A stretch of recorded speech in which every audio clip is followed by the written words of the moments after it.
به نام نامی ایران، به نام نامی انسان، به آیین وفاداران، به راه و رسم بیداران. دلی دارم پر از خورشید، نگاهی روشن از باران، نگاهی روشن از باران. جز دوست نمیخوانم، جز مهر نمیدانم،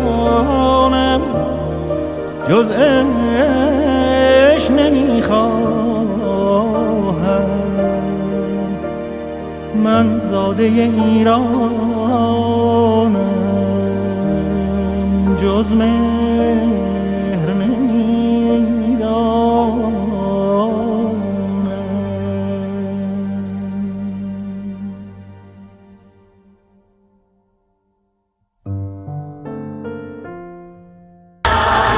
دور از تو اندیشه بدان، آینده ماندی و جاودان. دشمن از تو سنگ خار ایمن آهن است، جان من فدای خاک میهن است. مهر تو شد شادیشم، دور از تو نیست اندیشم. در راه تو کی ارزشی دارد این جان ما، آینده باد خاک ایران ما.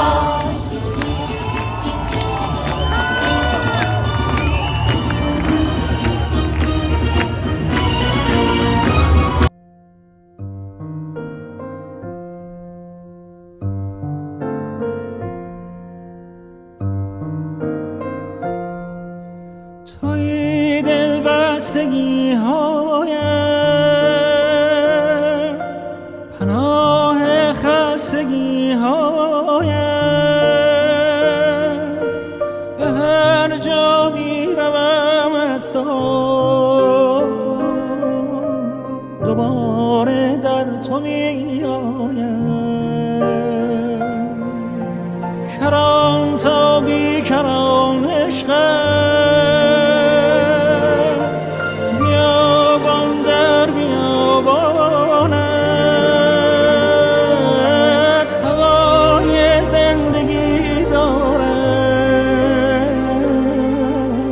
خیابان در خیابانت.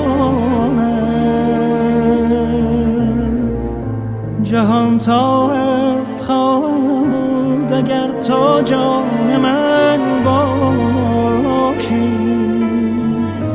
برایم خانه باشی، خاک باشی یا وطن باشی.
آغوش بی انداز